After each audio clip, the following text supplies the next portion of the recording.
सुनो ना के अंतर्गत पिछली बार की तरह हम आज आपको 3 कहानियाँ सुनवा रहे हैं। पहली कहानी है जिसका काम उसी को साचे। एक गांव में एक बहुत ही धनवान व्यक्ति रहता था। उसके पास बहुत सारी भेड़ें थीं। उसने अपनी भेड़ें चराने के लिए एक व्यक्ति को नौकर रखा हुआ था।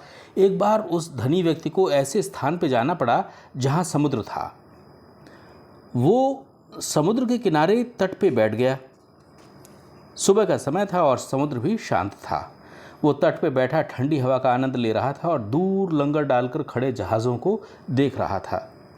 उसने व्यापारियों को अपने जहाज़ों से उतरकर नावों में अपने माल सहित बंदरगाह पे आते देखा।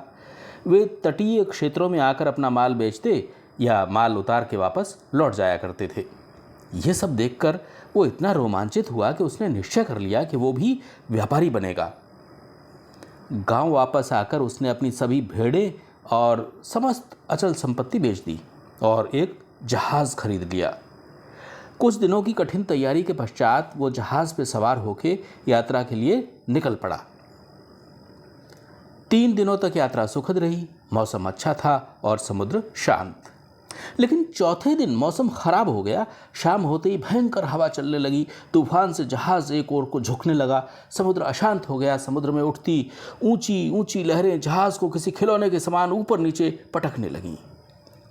उस धनी व्यक्ति ने जहाज को बचाने के लिए बड़ा प्रयास किया, किंतु उसके सब प्रयत्न व्यर्थ सिद्ध हुए। जहाज जोर की आवाज़ के साथ पानी की सतह पर उभरी हुई एक चट्टान से टकरा के डूब गया। उसके सभी कर्मचारी मारे गए। केवल धनी व्यक्ति ही जीवित बचता बचाता सकुशल अपने गांव पहुंचने में सफल होगा। परंतु उसका सब कुछ नष्ट हो चुका था। अब वो एक गरीब आदमी था। अंत में उसने उसी चरवाहे की भेड़ें चरानी शुरू कर दी जिसे उसने एक बार अपनी भेड़ें चराने के लिए नौकर रखा था। मतलब ये कि ज़रूरी नहीं कि हर व्यक्ति हर एक काम में सफल हो ही जाए। दूसरी कहानी है बुराई का फल बुरा। एक मधुमक्खी ने बर्तन में शहद जमा किया और ईश्वर को प्रसन्न करने के लिए उनके समक्ष प्रस्तुत कर दिया।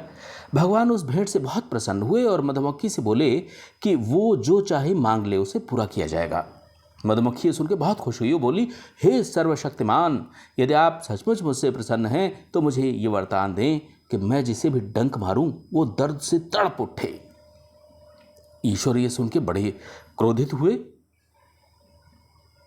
क्या इसके अलावा तुम्हारी कोई दूसरी इच्छा नहीं है? ठीक है, मैंने वादा किया कि तुम्हारी इच्छा पूरी करूंगा, मगर एक शर्त है। वो ये कि तुम जिसे डंक मारोगी उसे तो बहुत दर्द होगा, परंतु तुम भी तुरंत मर जाओगी। और दूसरे ही पल ईश्वर अंतर्ध्यान हो गए।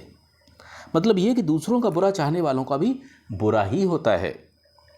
और आज की तीसरी कहानी है घमंडी का सिर नीचा। एक दिन 2 पालतू मुर्गे आपस में लड़ने लगे। दोनों ही अपने अपने क्षेत्रों पर राजा की तरह अपना अधिकार जमाना चाहते थे।